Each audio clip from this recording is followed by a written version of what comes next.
Awas ajaran sesat yang masuk ke gereja tanpa kita sadari.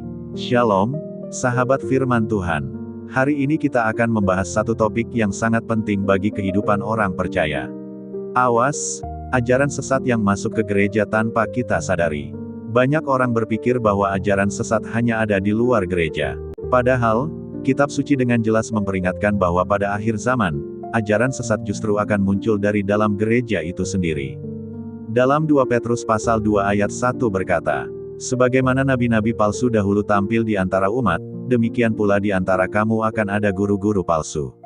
Mereka akan memasukkan pengajaran-pengajaran sesat yang membinasakan." Ini bukan peringatan yang main-main.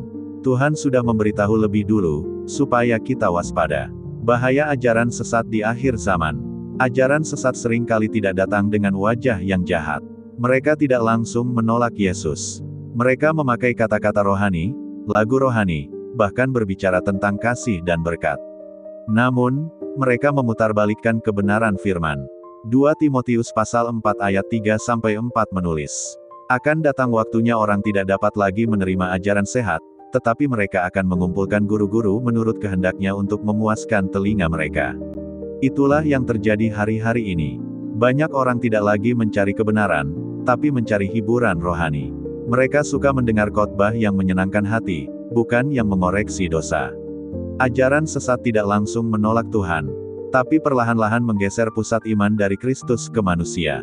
Ciri-ciri ajaran sesat yang masuk ke gereja. Mari kita lihat beberapa ciri dari ajaran sesat menurut Alkitab. Pertama, menggeser fokus dari Kristus ke berkat. Mereka berbicara banyak tentang kesuksesan, kekayaan, dan kebahagiaan. Tapi jarang berbicara tentang salib, pertobatan, dan kekudusan. Padahal Yesus berkata dalam Lukas pasal 9 ayat 23, "Setiap orang yang mau mengikut aku, ia harus menyangkal dirinya, memikul salibnya setiap hari, dan mengikut aku." Iman sejati tidak diukur dari banyaknya harta, tapi dari kesetiaan kepada Kristus di tengah penderitaan. Kedua, mengubah kebenaran firman jadi sesuai keinginan manusia. Ajaran sesat selalu berusaha menyesuaikan firman dengan budaya, bukan menyesuaikan budaya dengan firman. Padahal, Mazmur pasal 119 ayat 89 berkata, "Untuk selama-lamanya, ya Tuhan, firman-Mu tetap teguh di sorga." Firman tidak perlu diperbarui agar relevan. Kitalah yang harus diperbarui agar hidup sesuai dengan firman. Ketiga, menyembunyikan dosa dengan kata kasih. Banyak pengajar palsu berbicara tentang kasih Tuhan tanpa keseimbangan dengan kebenaran.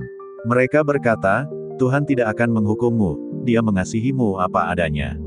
Tapi mereka lupa bahwa kasih sejati selalu membawa pertobatan. Yesus tidak pernah kompromi terhadap dosa. Ketika Ia mengampuni perempuan yang berzina, Ia berkata, "Pergilah, dan jangan berbuat dosa lagi." Yohanes pasal 8 ayat 11. Kasih tanpa kebenaran adalah toleransi terhadap dosa. Kebenaran tanpa kasih adalah penghakiman. Tapi kasih dan kebenaran bersama-sama membawa pemulihan. Kipat, menolak otoritas kitab suci. Beberapa pengajar mulai berkata, "Tuhan berbicara kepadaku dengan wahyu baru." Padahal kitab suci sudah lengkap. 2 Timotius pasal 3 ayat 16 berkata, "Segala tulisan yang diilhamkan Tuhan memang bermanfaat untuk mengajar, menyatakan kesalahan, memperbaiki kelakuan, dan mendidik orang dalam kebenaran." Setiap pengajaran yang tidak berdasarkan kitab suci, meskipun terlihat rohani, harus ditolak. Mengapa banyak orang tertipu ajaran sesat? Mengapa begitu banyak orang Kristen tertipu oleh ajaran yang salah? Pertama, karena tidak mengenal firman. Hosea pasal 4 ayat 6 berkata, "Umatku binasa karena tidak mengenal firman." Iblis tidak takut pada orang yang rajin beribadah tapi tidak mengerti firman.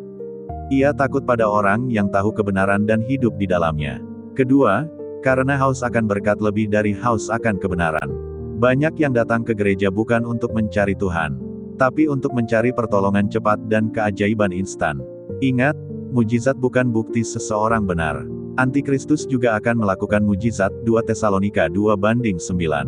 Bukti kebenaran sejati adalah buah pertobatan dan kehidupan yang kudus. Cara menghadapi dan membedakan ajaran sesat. 1 Yohanes pasal 4 ayat 1 berkata, "Saudara-saudaraku yang kekasih, janganlah percaya akan setiap roh, tetapi ujilah roh-roh itu, apakah mereka berasal dari Tuhan." Bagaimana kita mengujinya? Periksa isi pengajaran itu, apakah sesuai kitab suci. Periksa fokusnya, apakah memuliakan Kristus atau manusia. Periksa buahnya, apakah menghasilkan kekudusan atau kesombongan rohani. Yesus berkata dalam Matius pasal 7 ayat 16. Dari buahnyalah kamu akan mengenal mereka. Orang yang mengajar kebenaran sejati akan membawa umat kepada pertobatan, bukan kepada kesombongan. Mereka akan mengajarkan pengampunan, bukan kebencian. Mereka akan memimpin jemaat kepada Kristus, bukan kepada diri mereka sendiri. Panggilan untuk gereja akhir zaman. Gereja akhir zaman dipanggil bukan hanya untuk menjadi besar, tetapi untuk tetap murni dalam kebenaran. Efesus pasal 5 ayat 27 berkata bahwa Kristus ingin menampilkan jemaat kepada dirinya dalam kemuliaan, tanpa cacat, tanpa kerut, dan kudus. Itu berarti kita tidak bisa kompromi dengan pengajaran palsu.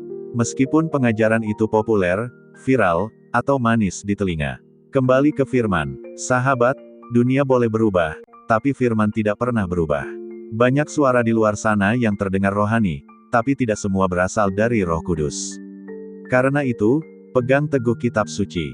Hiduplah dalam pertobatan, dan biarlah hidup kita selalu berpusat pada Kristus.